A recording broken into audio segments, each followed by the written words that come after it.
我从床底下打扫出一张陈旧结婚证时，上了年头的结婚证只有巴掌大，体积小巧，暗黄褪色，没有任何绚丽的图案，上面的东西也很简洁，只有结婚双方的名字、籍贯和年龄。男方的名字是我75岁的丈夫，而女方的名字不是我，她叫陆柔，是我丈夫的初恋。我手指发颤，揉了揉眼睛，仔细凑近看，我暗道是自己上了年纪老眼昏花，肯定是看错了。可我翻来覆去的看，从阳光满堂看到日落西山，我的视线才愿意离开那纸证书，默默地呆坐在沙发上，哑然地接受这个残酷的事情。我的丈夫背着我，和别人领了一辈子的证。我垂下眼，余光扫过结婚证的落款日期，1950年。我忽然就笑出了声，眼泪却像断线的珠子掉了一地。我对1950年印象深刻，那是政府实行一夫一妻制度后，能领结婚证的第一年。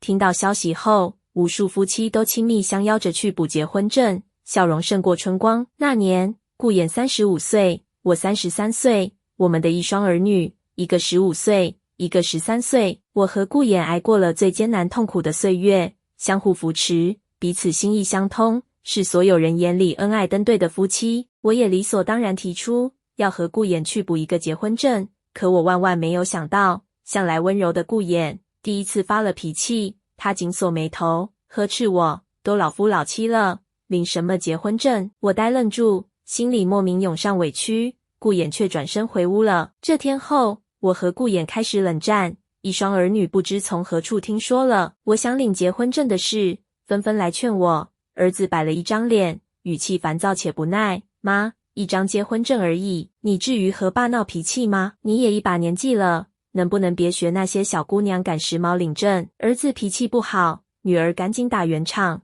撒娇地挽着我的手，妈，结婚证领不领你和爸爸都是夫妻呀，现在领结婚证好麻烦，听说要弄好几天，最近忙，家里一刻也缺不了您。我抬了抬眼皮，也露出几分犹豫。顾衍只负责挣钱，家里的所有事都让我来做，我日日忙得脚不沾的，恨不得像孙猴子一样弄几个分身，半日的时光对我来说都是奢侈，更别说耽个好几天，家里只会乱成一锅粥。女儿见状，握住我的手后商量，妈，等过了这几天闲下来，我们就一起陪您去补结婚证。我点点头，期盼能在儿女的见证下和顾衍领结婚证。可我没想到，此后几十年，我忙忙碌碌，辛苦操劳，再无一日可停歇，补结婚证这件事也就被我遗忘在了旧时光里。直至今日，我打扫出了这张陈旧的结婚证，从顾衍的35岁到75岁，他瞒着我和陆柔当了40年的夫妻。我呆愣之际，一阵粗暴的敲门声响起，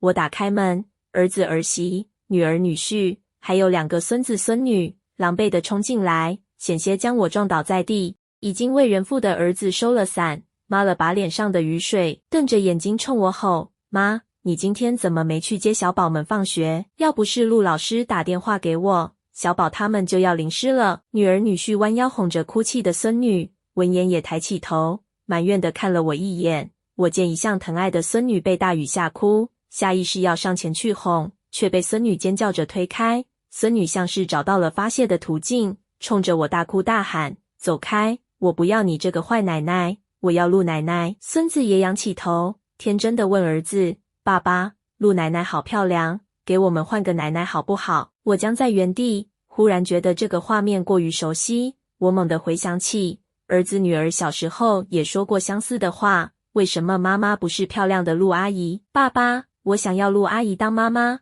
陆阿姨比妈妈漂亮有气质，妈妈土死了，都不知道打扮。儿子女儿从小也喜欢陆柔，不喜欢我，换了以前，我保准难过和伤心，可自从我看到顾衍和陆柔的结婚证后，却释怀了。从法律意义上来说，陆柔确实是他们亲奶奶，我现在只想知道，我10月怀胎生下来的儿子女儿，知不知道顾衍和陆柔领结婚证的事情？我抿了抿唇，心里有了个试探的办法。我攥紧手里那张皱巴巴的结婚证，递到一双儿女眼前，淡淡道，不用，你们爸妈已经给你们换了奶奶。儿子女儿看到结婚证，脸色立马变了，有尴尬、羞愧、内疚和紧张，唯独没有惊讶。见状，我如何还能迟钝地反应不过来？原来一双儿女都知道顾衍已经和别人领证，他们费尽心思帮着陆柔和顾衍隐瞒，甚至不惜阻拦自己妈妈和爸爸领结婚证。我仰起头，看着天花板，眼底弥漫出酸涩，一股浓浓的失望和愤怒从心底涌上来。儿子女儿从小就喜欢往陆柔的家里跑，美其名曰想让陆柔教他们补课。我以孩子的学业为重，从来不敢阻拦，逢年过节还会亲手提着礼物去答谢陆柔。我不敢想，这名义上的一家人该在背后如何嘲讽讥笑我。我甚至想起，自从儿媳女婿进门后，每次当我说起陆柔，两个人都会莫名露出几分可怜同情的眼神。儿媳和女婿也都知道，全家只有我一个人蒙在鼓里。我环视一圈屋子，房子够大，所以儿子女儿成婚后并没有搬出去。孙子孙女出生后，破坏力极强，家里开始乱起来。我每天都要花费无数力气打扫房间，照顾孙子孙女，让儿子儿媳、女儿女婿能够安心上班。我的大半生都耗费在了家庭里，但我却连一个基本的名分都没有。我恍恍惚惚垂下头，自己的大半生竟然没有一日是为自己而活。桑榆已晚，霞光满天，人生的最后一程，我总该要为自己而活。我转身去收拾东西，我要离开这个满是谎言的家。一家人先是不知所措，然后慌了。儿子恼羞成怒地拦住我，咬牙切齿：妈，一把年纪了，你闹什么呀？不就是张结婚证吗？这不能代表什么，你还是我妈，亲妈。女儿也慌慌张张挽着我解释：妈，爸虽然和陆老师结婚，但他们什么都没有发生，爸对你很忠诚，从来没想过背叛你，是陆老师那时生病，爸爸为了安抚他情绪才这么做的。我抬起眼，冷冷地盯着一双儿女，他们怎么有脸说出这样厚颜无耻的话？我毫不犹豫推开儿子女儿的手，语气森冷：别叫妈，法律意义上，陆柔才是你们妈妈。我从未有过的严厉，将孙子孙女吓得哗哗大哭。儿子烦躁无比，在我背后大喊：妈，你这样有意思吗？一把年纪跑出去，谁收留你呀？你早晚后悔。我挺直脊背，拿了必需品后，头也不回地离开。儿子在我身后气得跳脚，女儿则是无措地拨打顾衍电话，语气焦急惊慌：爸妈发现你的结婚证要离家出走，你快回来呀！女儿手机开的外放，我听见电话那头传来清晰的重物落地声。不管现在家里如何乱成一团，都与我无关了。我住到了名下的一栋房子，开始了这辈子第一次的漫长假期。儿子说我离家出走会无人收留，但他不知道，我根本无需被收留。我名下有着好几栋房子和一大笔巨额财产，父母死后，我继承了他们的全部遗产。我本来想立个遗嘱，想着死后将这笔钱留给儿子女儿，而现在我和顾衍没有补结婚证，法律意义上这笔钱与他们无关。我庆幸我和顾衍没有补结婚证，不然这些东西还得分一半给顾衍。离开家后，脱离了繁重的家务，没有了儿子儿媳、女儿女婿无休止的争吵，孙子孙女尖锐刺耳的哭啼，我才猛然惊觉，原来世界可以如此安静和清闲。我走出门，第一次不是去菜市场和学校，而是前往大商场。大商场里处处都是人，每个角落都充满新时代的欢声笑语，盎然生机。我走进女装店，买了一件鲜艳的红裙，涂上红色的口红，朝着镜子终于露出一个松快的笑容。我庆幸自己活在了最好的时代，我想我不应该沉迷过去，黯然神伤被痛苦淹没，能有幸看见这个新时代，就足以慰藉我所有的悲伤。我开始尝试着重新生活，为自己而活。我大胆接受新事物，去老年大学上课，去中心广场购物玩耍，去天南海北的旅行，去重新见识这个世界。在我就快要忘记一切时，顾衍风尘仆仆地出现在我眼前。即使年迈，顾衍也站得像一棵挺拔的青松，不愿自己的脊梁有片刻弯曲。他的学生常常说，顾衍老师的仪态碾压娱乐圈许多的小鲜肉，若是去演电视剧，凭他儒雅金贵气度，一定能演主角。无论在现实中还是网络上，顾衍都是众人夸赞敬畏的对象。我曾经在顾衍完美人设的光环笼罩之下，只觉得自己滴入了尘埃里，根本配不上他。可发现顾衍瞒着我结婚后，我对他的所有滤镜都在一瞬间破碎了。仔细想想，这么多年，顾衍挣钱我养家，我们是平等的，他并不比我高贵。正想着，高贵的顾教授蹙眉开口，闹了这么久，冷静下来没有？顾衍的语气很无奈，仿佛是我在无理取闹。我深吸了口气，冷冷开口，顾衍，我没有闹，我们分开吧。我和顾衍没有结婚证，连离婚都谈不上。顾衍的眼中闪过几次错愕，他摘下眼镜，捏了捏眉心，语气重了几分。舒薇，我可以解释，事情不是你以为的那样。我不咸不淡地点点头。顾衍顿了顿，语气放软，当年他的癌症了，唯一的心愿就是和我结婚，他病得很重。舒薇，你要体谅我，我只和他领证，没有任何肢体上的关系。顾衍死死盯着我，强调这一点，仿佛这样就能证明他忠诚于这段婚姻。我嗤笑了声，讽刺道，那他没死成啊，现在可活得比谁都精致。现在谁不知道陆柔呢？老年人中的时尚女神，打扮得比年轻小姑娘还要娇俏，常常以3岁小仙女自居。陈舒薇，顾衍厉声不悦打断我。我抬眼冷冷看向他，顾衍后知后觉，自己是来求和的，于是缓和了语气，哄诱一般，舒薇，我们都这么多年夫妻了，就一张结婚证而已，就算了吧。我抬起头反问，只是一张结婚证而已，那你愿意和陆柔离婚吗？我看着陡然沉默的顾衍，忽然就觉得疲惫和可笑。我挥挥手让顾衍滚，顾衍不愿，他拉我的手，要带我回去，却被我甩开。顾衍错愕不已，要继续上前拉我。我擦了擦手腕，眸色幽寒。顾教授，我们没有婚姻关系，你再这样，我就要报警告你骚扰了。顾衍陡然僵住，却只能委屈地松回手。顾衍没办法强硬带我回家，但他从不是一个轻易放弃的人。他坚信我只是和往常一样闹脾气，只要他多几分耐心，或者使点苦肉计，我就会心疼他，原谅他。所以从这天起，顾衍在我附近租了个房子安顿下来，每天他都会不厌其烦地要我和他回去，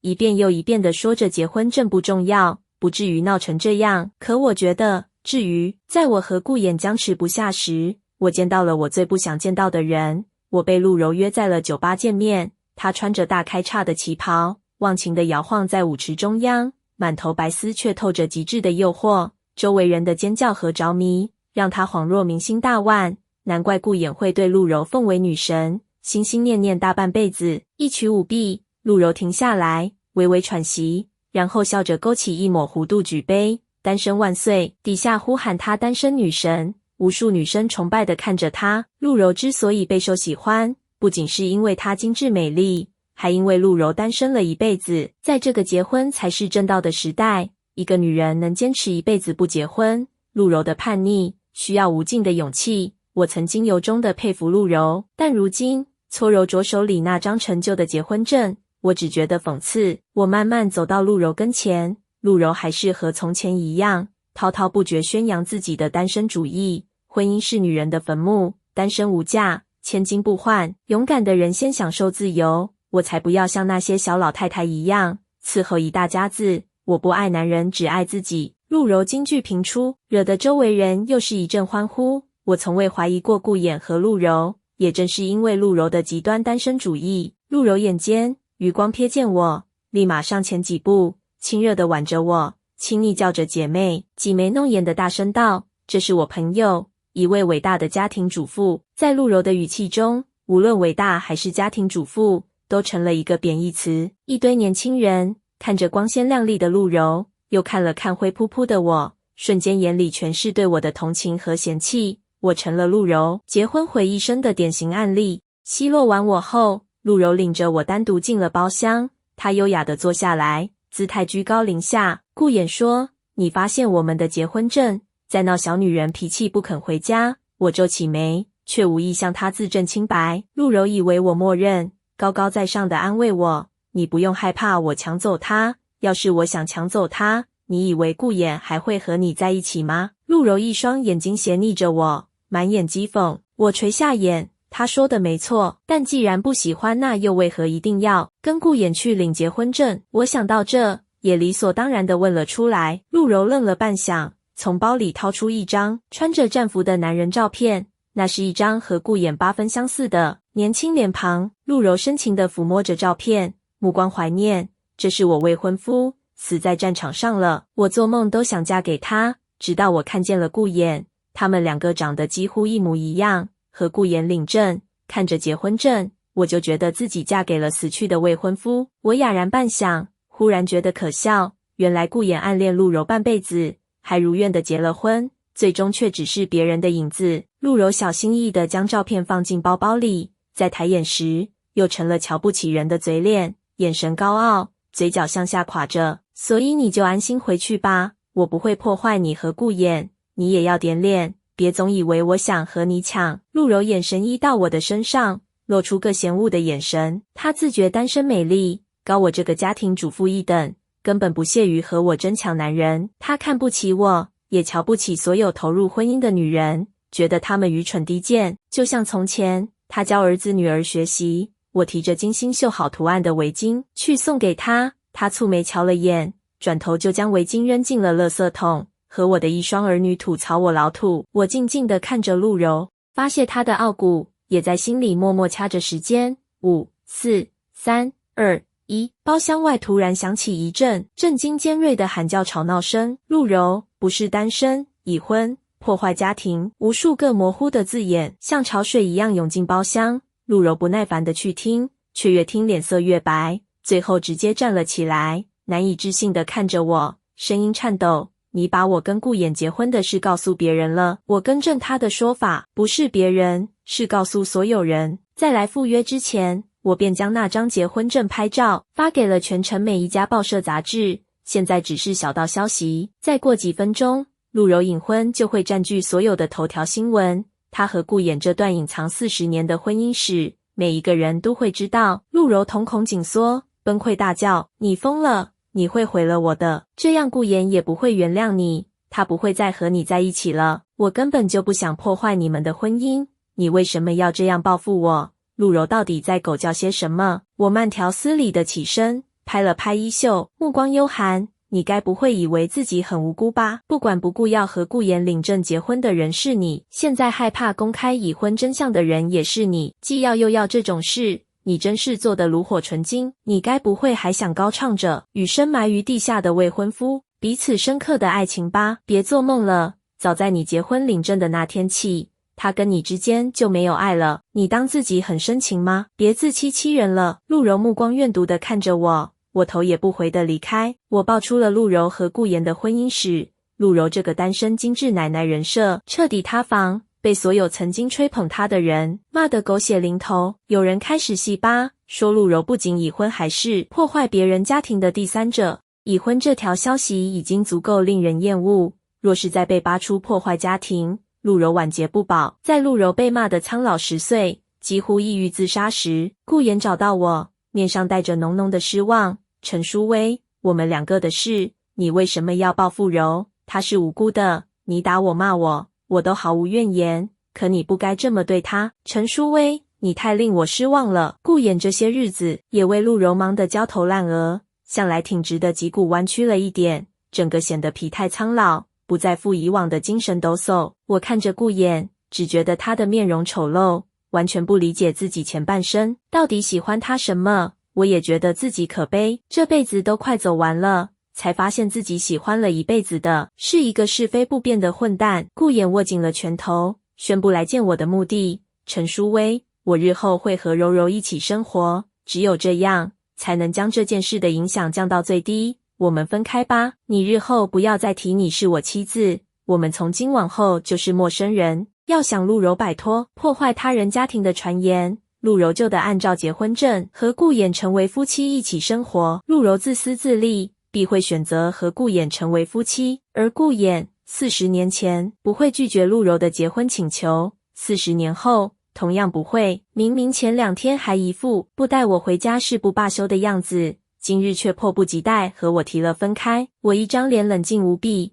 我一点都不意外，因为这是我精心谋划的计策。我已经厌烦了顾衍日复一日地装出一副深情样子，来假惺惺劝我回家。我不是小姑娘了，我剩下的时日无多，不不想陪顾衍上演所谓的悔恨追妻8点当狗血戏码。我生命里剩下的所有时间，我都只想留给自己。我该去追逐自由和事业，而陆柔她该去体验她所瞧不起的家庭主妇生活。至于顾衍，他的偿所愿，在人生的终点之际，终于完整的拥有陆柔，他应当高兴安息。前提是他不能知道自己从头到尾只是个替身。我和顾衍和平分手，我要离开这里，前往寸土寸金的北京。上老年大学时，我无意间的刺绣被前来参观的教授看见，大为惊叹。那位老师说，我使用的这种刺绣功法早已失传，国家已经将这门刺绣列为非物质文化遗产，而我是他如今找到的唯一一个刺绣文化传人。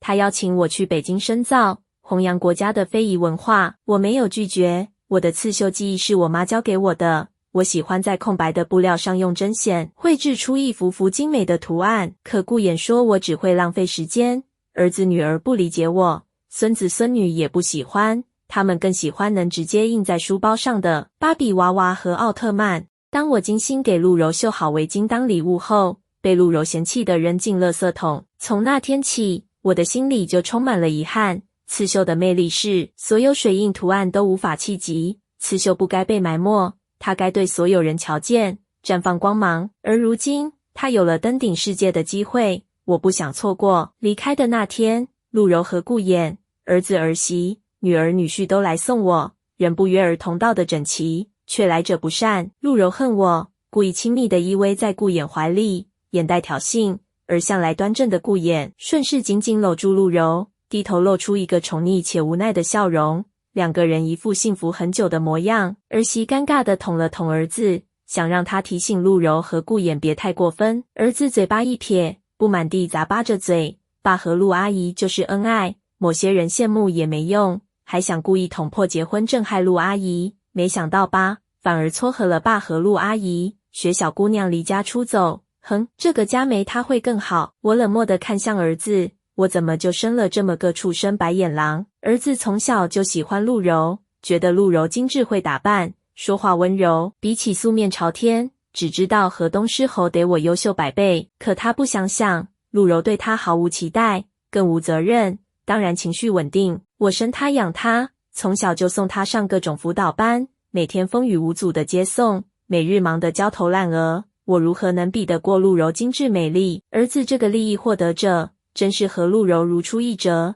永远都站在高处批判他人。我再看向女儿，她眼中有对我的不舍，但不多。我送给她的昂贵玉镯，已经转而戴在了陆柔手上。女儿从不轻易给人东西，这足以证明女儿很欢迎陆柔加入这个家。我闭了闭眼，我浮生大半辈子操劳，却只教出这样一双儿女，这比顾衍背叛我更令我觉得难过。可我不能怪任何人，过去的大半辈子，我将所有心思都放在他们身上，如今遭了报应，我该称自己一句活该，但以后不会了。我早该明白人要为自己而活，唯有自己不会背弃自己。我转身，毅然决然地登机离开。飞机起飞，我看着越来越模糊的几个人影，饶有兴趣地想，我去北京需要1年，不知道回来时这个家会变成什么样子呢？相比会很精彩吧。在岁月的篆刻下，这世上的朱砂痣和白月光都会变成文字写和圣范例。我来到了北京，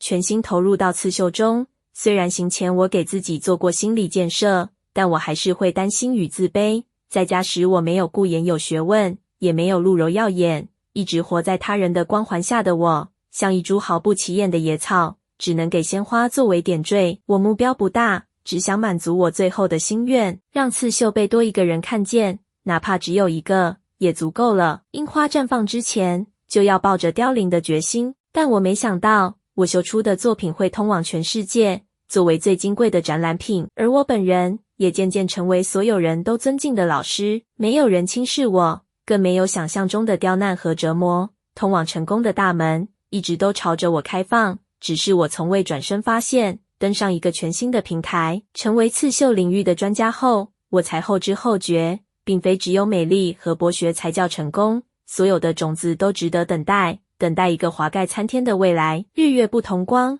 昼夜各有宜，让花成花，让树成树，才是生命最好的姿态。博学会被人尊敬，美丽会被人喜欢，可我的刺绣也能让人惊叹。我并不比任何人差，我渐渐有了自信，整个人散发勃勃生机，不再是那个畏畏缩缩的小老太太。我和陆柔一样，赢得了所有人的喜欢，也和顾衍一样，赢得了所有人的尊重。某日我登上网络，发现自己竟然成为了年度最受喜欢的女神级奶奶，顿时哑然失笑。来北京1年后，我被派往原来地方的大学返聘任教，很巧，和顾衍一样的学校，一样的职务。我顿时恍惚，原来我不知不觉已经站到了和昔日只能仰望的顾衍一样的位置。我来时孤零零一个人，走的时候却带着一对母女，李如和念念，她们是我认的干女儿和干孙女。李如年又被拐卖到了山里，生下了念念，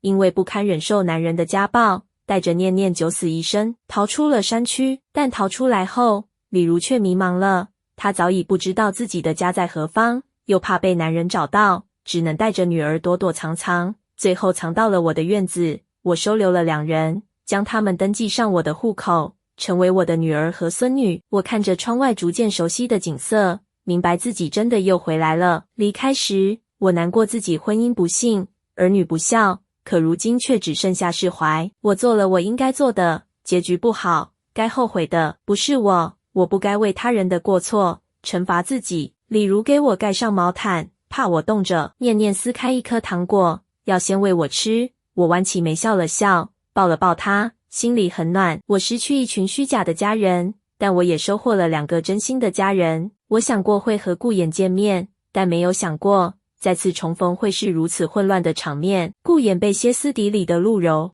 追着满学校殴打。顾衍，你儿媳女儿一起打我，你居然不帮着我，我真是瞎了眼。屈尊降贵和你在一起。学校的学生都停住在路边，看着儒雅斯文的顾教授狼狈逃窜，仪态全无，纷纷窃窃私语。这是第几回了？陆柔可真凶悍，也不能怪陆柔。听说顾教授在家什么活都不干，陆柔一个人照顾一大家子，能不疯吗？真没想到顾教授是这种人，从前没听说过呀。我忽地停下脚步。从前我在时，顾衍急着挣钱养家的优越感，连饮水机的按钮都不愿意按一下，非要使唤我才行。而陆柔信奉单身主义，很大程度上也是不想做家务。2个人凑到一起，除非有一方低头愿意干活，否则定会闹得不可开交。陆柔心高气傲，绝不会动手。最开始只能是顾衍将就，但他好脾气的人也会有厌烦摆烂的一天。出现这样的场面并不奇怪，但陆柔说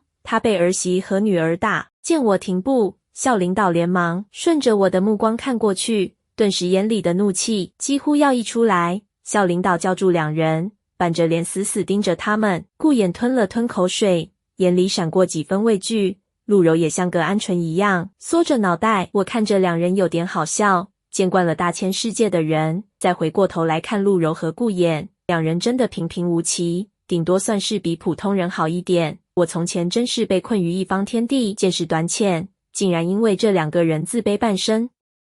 校领导吼完顾衍，又朝着我陪笑。陈淑薇老师，让你见笑了。陆柔和顾衍2个人齐刷刷地抬起头，震惊地看着我。陆柔尖声叫了出来，陈淑薇，怎么会是你？你不是去北京打工了吗？陆柔从来看轻我，更瞧不起刺绣。听说我被人邀请去北京刺绣，只撇撇嘴，觉得我被人坑骗去打工。顾衍看着我，脸色却苍白了几分。校领导看着陆柔，顿时火冒三丈，指着顾衍，顾教授请管好你的家属。顾衍于是冷着脸让陆柔闭嘴，陆柔立马就炸了，又要扑上去扭打顾衍，嘴里咒骂，你什么意思？看到他回来，你又旧情复燃了是不是？别以为我不知道，你半夜偷偷看他照片。顾衍，你别想吃这碗里的，看着锅里的。顾衍终于忍无可忍，反手重重一巴掌扇在了陆柔脸上，双颊因为愤怒而抽搐。你好意思说我？你别以为我不知道，你也是脸上看着我，心里想别人，我都知道了。你当年装病找我结婚，只是因为我长得像你死去的未婚夫，你根本不爱我，你只拿我当别人的替身。我呼出一口气，神色冷淡。顾衍最终还是发现了，他一直都是个敏锐的人，旁人爱他，他或许不知道，但旁人不爱他，他一定能发现。陆柔一个踉跄倒在地上，听到顾衍的话却怔住了，两行泪水先一步流了出来。我就是想他要是还活着，怎么可能让我受委屈？我算是明白了，你就是个窝囊废。当初陈淑薇果断和你分手是对的。顾衍也顿住了，半晌，僵硬的扭头想看我的表情，我却转过头，不再看这场滑稽的笑话，随着校领导办理入职。顾衍在原地看了我很久，最终颓然地低垂下头。校园时光总是很惬意悠闲，而顾衍的家总是酝酿着各种风暴。自从进入校园后，我被迫听说了很多顾衍家里的事迹，也在这些事迹中，我拼凑起了这1年来陆柔和顾衍在一起后家里发生的所有事。陆柔刚刚进入家里时，全家喜笑颜开，其乐融融。可没过多久，矛盾便显露出来。起初是陆柔只知道衣来伸手饭来张口，她高傲了一辈子，临老了却开始有宝宝病，总觉得自己是3岁的小宝宝，所有人都应该宠着她，以她的意愿为大。家里但凡有人让她不满，都会被她阴阳怪气讽刺一顿。儿子女儿念在过往情谊，总是无底线的包容忍让，可儿媳和女婿却难以忍受。在陆柔又一次和2个孙子孙女争抢食物后，儿媳终于忍不了，和陆柔大吵了一架。陆柔当即就疯了，在舞池中扭动时，她是鲜活有生命力，可这架势拿到了家里，就成为了全家最难缠的泼妇。即使儿媳比她年轻，也没有能治得住她，两人几乎将家给拆了。最后是儿子强势抱走了儿媳，顾衍又搂着陆柔哄半天，场闹剧才算结束。闹剧虽然结束，但梁子已经结下了。家里几个人合计要将陆柔赶走，劝顾衍和陆柔离婚。顾衍每日在学校上课，对家里的硝烟一无所知，所以当他被儿女劝说和陆柔离婚，而陆柔趴在他怀里哭得抽抽噎噎时，顾衍发了脾气。他好不容易才将陆柔这个暗恋白月光娶回来，当然不会和陆柔离婚。顾衍冷着将几个人恶狠狠训斥一顿。顾衍不轻易发脾气，因为他发起脾气总是能说出最尖酸刻薄、最扎心的话。女儿气得搬了出去，儿子也想搬，但他心有余而力不足。自从我走后，再也没有人给他带孩子，儿媳没办法，只能自己辞掉工作，专心带娃。所有的经济负担都压在了儿子身上，他没有多余的钱带着儿媳搬出去，儿子一家只能忍着怒气在家，天天和陆柔战斗。儿子脾气大，时常和顾衍打架，父子俩相互仇恨，已经到了见面就吵的地步。全家的气压一日低过一日，顾衍忍着疲惫保护陆柔，整个人快速的苍老。一天，顾衍疲惫地收拾着陆柔乱扔的换洗衣物，从大衣外套掉出了一个皮包。正当顾衍捡起时，一张有着和自己年轻时7、8分相似的面孔的相片掉了出来。顾衍后知后觉，原来自己是替身。从这天起，任凭儿子儿媳再怎么折磨陆柔，顾衍都没有插手过。陆柔因此恨上了顾衍，在家里受了委屈，就要跑到学校来折磨顾衍。2个人从一对佳偶变成了一对怨侣。我听着这些事，一笑而过，没有发表意见，也不打算插手解决。从我离开那一刻，这些人我都不关心了，可我不想介入他们的生活，他们却偏偏要来打扰我。除了陆柔和顾衍外，我第一个见到的是我女儿和孙女。女儿瘦了很多，拎着同样瘦小的孙女，站在我的公寓门口吹冷风，红着眼委屈喊我妈。我将女儿孙女请进了屋。我听说过女婿带着女儿搬走后，日子过得并不算好，因为女儿抛弃我而选择陆柔当妈妈，将家里搞得乌烟瘴气。女婿将火都撒在了女儿身上，女儿的目光紧紧贴在我身上，眼神霎时才有了依恋倾慕。自懂事起，女儿就再也没有露出过这种表情。如今这份依恋对我而言有些讽刺，有些一言难尽。